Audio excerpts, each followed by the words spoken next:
Bonjour à toute la communauté libre et riche et bienvenue pour une nouvelle vidéo. Aujourd'hui, nous allons évoquer 6 profils différents d'investisseurs. À l'issue de celle-ci, tu seras en mesure de déterminer dans quel niveau tu te situes et surtout le plus important, le niveau que tu souhaites atteindre pour accéder à la liberté financière. Cette vidéo est tirée d'un des chapitres du livre Le cadran du cash flow de Robert Kiyosaki, coécrit avec l'aide de John Burley, considéré comme l'un des esprits les plus brillants du monde des investissements immobiliers. Dès 25 ans, il fait l'acquisition de biens immobiliers et à 32 ans, il possède plus de 130 biens sans utiliser un centime de son argent à l'aide de l'effet de levier financier que nous avions traité dans une précédente vidéo. Aussi, en moins de 10 ans, il était déjà libre financièrement. Voici donc une vidéo d'une importance capitale qui vient compléter la vidéo sur les 5 niveaux de la liberté financière que nous avions vu également. De ce fait, pour avoir accès aux informations que nous te révélons tout au long de celle-ci et que tu ne trouveras nulle part ailleurs, nous te demandons simplement de donner un like et de la partager.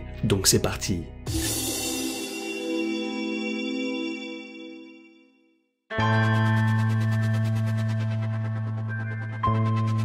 Nous allons analyser successivement les 6 catégories d'investisseurs avec leurs caractéristiques propres. La première personne est celle qui est endettée ou débitrice. Sa devise est « on ne vit qu'une fois, il faut donc profiter » ou encore « je le vaux bien ». Elle pense que la vie est trop courte pour se priver et que par conséquence, il faut en profiter au maximum, ce qui lui permet de trouver des sortes d'excuses permettant de justifier ses mauvaises décisions financières. Pour elle, l'investissement se résout au profit éphémère et immédiat et elle base sa vie sur le paraître et la projection d'une image de réussite en achetant des objets de luxe comme des vêtements de marque, dernier iPhone, voitures de sport, etc.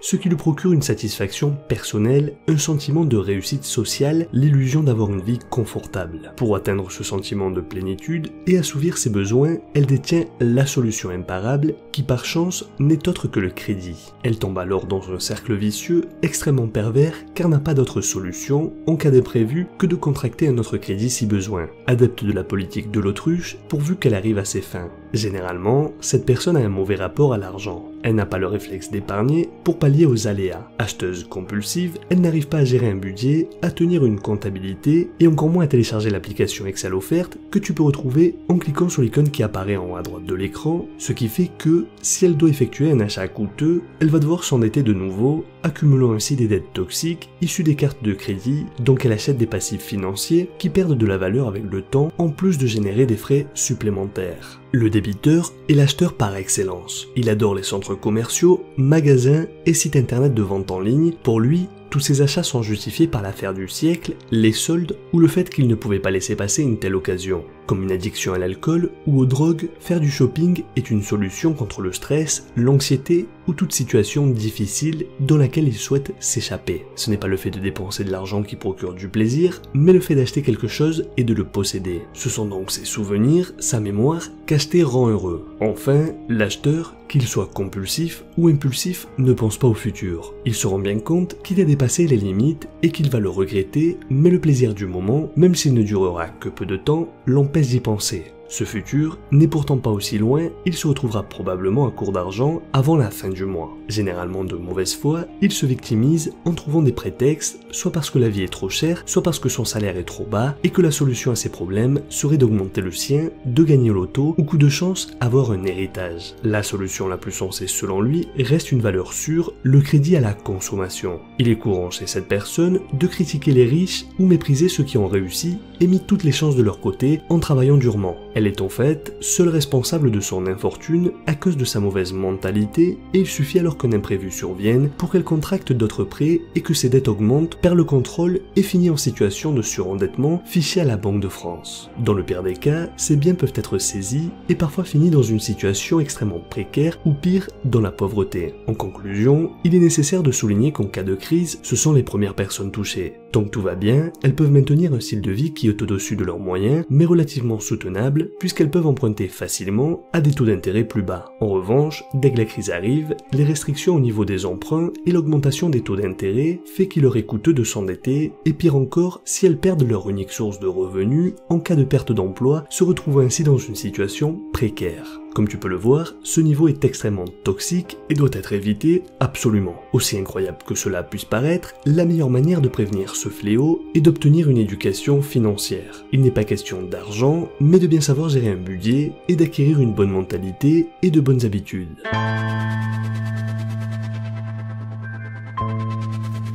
La deuxième catégorie est l'épargnant. Sa devise est 1 centime épargné est 1 centime gagné. Cette catégorie de personnes a déjà fait un grand pas en avant dans le sens où l'épargnant préfère payer comptant en évitant les dettes. Toutefois, il faut distinguer deux profils distincts au sein de celle-ci. En effet, bien que tous deux ont peur des dettes, il y a deux types d'attitudes. La première étant celle de l'épargnant qui préfère acheter comptant et base donc son train de vie sur le travail et l'épargne, et celle qui épargne pour investir et s'assurer des rentes régulières comme nous l'avions vu dans une précédente vidéo que tu peux retrouver en cliquant sur l'icône qui apparaît en haut à droite de l'écran. Toutes deux entretiennent vis-à-vis de l'argent une relation de peur de manque. En effet, peu importe la taille du compte en banque, cette peur peut toucher tout le monde pour la simple et bonne raison qu'elle est intrinsèquement liée à la confiance en soi. N'ayant pas d'éducation financière, elle n'est pas familiarisée avec les termes comme inflation, taux d'intérêt, effet de levier financier ou les différents types de marchés existants. Elle a donc le souci d'épargner, mais pas pour investir, mais plutôt pour consommer, tandis que la deuxième, elle aussi, en plus du souci d'épargner, mais a la présence d'esprit d'acquérir des actifs. Aussi, elle dépense souvent son atout le plus précieux, à savoir le temps, lorsqu'elle essaie d'épargner. En effet, elle passe des heures à couper les coupons dans des journaux, à imprimer des bons de réduction, va au supermarché avec une calculatrice et passe de longues heures pour économiser 5 €. Elle va vendre des objets aux puces dans l'espoir de gagner 30 € en y passant ses week-ends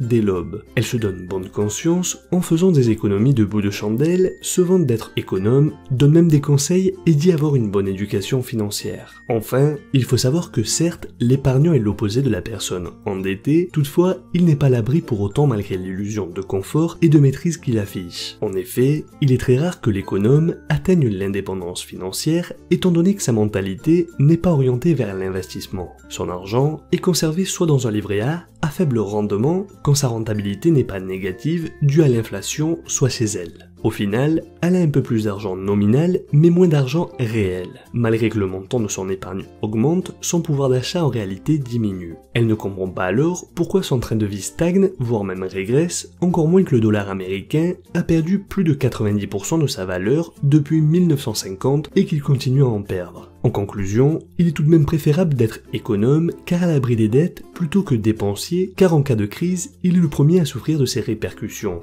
Cependant, personne ne s'est jamais enrichi en travaillant et en épargnant toute sa vie. Il faut donc considérer ce niveau comme un niveau intermédiaire, un tremplin vers l'investissement, c'est-à-dire l'accroissement d'un capital de départ dans le but d'investir, de créer un business afin d'atteindre la liberté financière. Le danger est de ne surtout pas s'enlisser dans ce niveau qui peut également s'avérer dangereux, surtout si l'on ne détient qu'une seule source de revenus dans laquelle on investit la totalité de l'épargne et que si ça échoue, n'ayant plus d'argent de côté pour assumer les dettes, la situation deviendrait alors similaire à celle du niveau des débiteurs.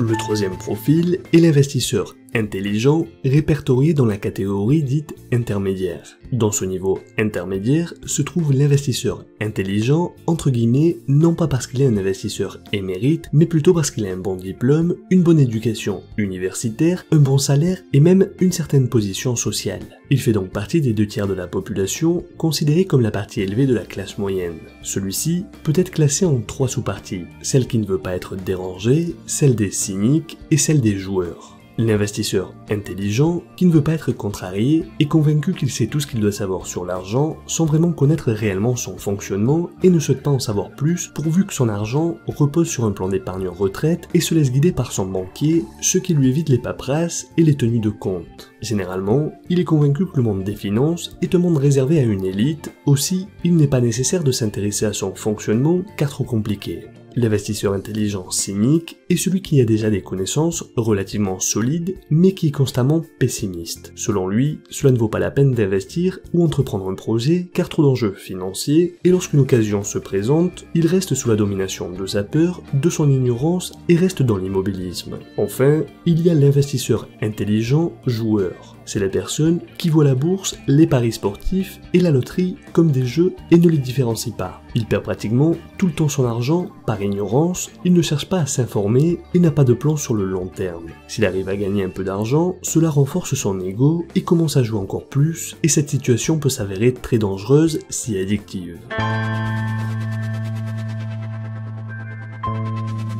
Le quatrième type d'investisseur est l'investisseur sur le long terme. Ici, les choses deviennent plus intéressantes car dans ce niveau se trouvent la plupart des multimillionnaires de la planète. Ici, l'on va faire connaissance de termes spécifiques comme value investing, dividendes, bénéfices, etc. Dans ce niveau, les personnes sont conscientes de la nécessité d'investir et entreprendre, elles ont donc des stratégies et une vision sur le long terme et se fixent généralement un âge limite pour prendre leur retraite si elles ne sont déjà pas libres financièrement. Dans ce niveau, l'on retrouve les meilleurs investisseurs de l'envergure de Warren Buffett ou encore Peter Lynch. Elle entretient une très bonne relation vis-à-vis de l'argent et préfère travailler intelligemment, c'est pourquoi sa devise est de ne pas travailler pour l'argent, mais plutôt que l'argent travaille pour elle. Son objectif est donc d'acquérir des actifs financiers dans le but d'obtenir une rente régulière. Cet investisseur consacre la majeure partie de son temps à l'enrichissement de sa culture financière en vue d'améliorer son futur, sa gestion budgétaire et ses rentabilités. Il fournit généralement un travail en amont, ce qui lui permet de libérer du temps, donc de gagner plus d'argent et ainsi de suite. C'est dans ce quatrième niveau que cet investisseur peut envisager de prendre sa retraite le plus tôt possible, vivre de manière confortable, être libre financièrement et mettre en sécurité ses proches, ce qui est un atout non négligeable. En cas de crise, il est protégé et n'a pas de soucis à se faire, son capital est préservé, il a des économies au cas où, et lorsque la crise est passée, il s'enrichit puisqu'il saisit l'occasion d'acheter des actions bon marché, etc. Les crises boursières sont pour lui ce que les soldes d'été sont aux débiteurs ou aux endettés.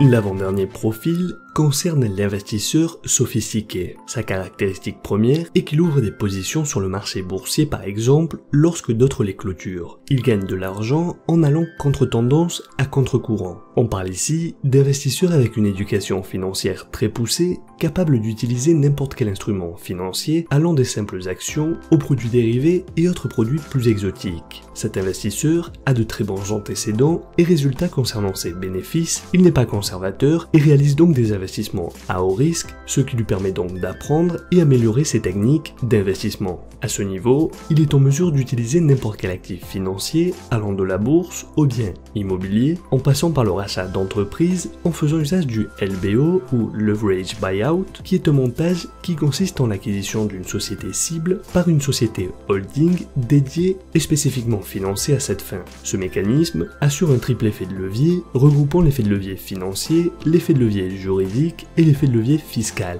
Cet investisseur va également utiliser des crédits spécifiquement réservés aux grandes fortunes tels que le crédit Lombard par exemple. Autrement dit, il s'agit ici d'individus en possession de solides connaissances financières et prêts à risquer une grande partie de leur patrimoine en faisant un fort usage d'effets de levier et par conséquent de la bonne dette. Comme tu l'imagines certainement, le temps de cet investisseur dit sophistiqué vaut de l'or. Lorsqu'il n'est pas en train de se former, de lire ou d'apprendre de nouvelles compétences, il se rend à des groupes de conseillers et analystes financiers en vue de partager ses connaissances et expériences. Aussi, pour lui, plus qu'à quiconque, le temps est de l'argent qu'il utilise à bon escient. Le futur de cet investisseur est extrêmement bien planifié depuis longtemps. Cette catégorie de personnes a pour habitude de bien éduquer ses enfants concernant le monde des finances et finit par créer de vrais empires. Généralement, il lègue à sa descendance un patrimoine qui lui assure son avenir en continuant de générer des bénéfices. Enfin, en période de crise, il va en ressortir plus fort et c'est précisément son moment de prédilection.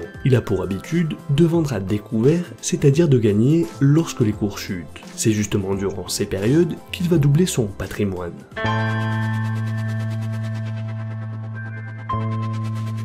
Enfin, et pour finir, la sixième catégorie concerne l'investisseur capitaliste. Il fait partie du 1% de la population et plus qu'un investisseur, il est un visionnaire. Il a des idées et les mène jusqu'au bout. Il fonde de solides entreprises, puis les introduit en bourse, il crée des produits et services améliorant le quotidien de millions de personnes, il est en quelque sorte le pilier, celui qui procure des emplois et il contribue ainsi à l'enrichissement des autres et spécialement des investisseurs des niveaux 4 et 5. Cet investisseur pense comme un entrepreneur, précurseur, rusé, doté d'une forte ambition et idéalisme, il est prêt à ériger des entreprises auxquelles personne n'aurait pensé ou même cru. Il est capable de capter l'argent d'investisseurs des niveaux 4 et 5 en leur vendant ses idées par le biais de vente d'actions, d'obligations ou crowdfunding, grâce auquel il peut développer son projet d'expansion. Il sait très bien gérer son temps, dédié majoritairement à édifier son empire. Enfin, il sera considéré comme étant un visionnaire, un chef synonyme de fortune et réussite, même si souvent critiqué.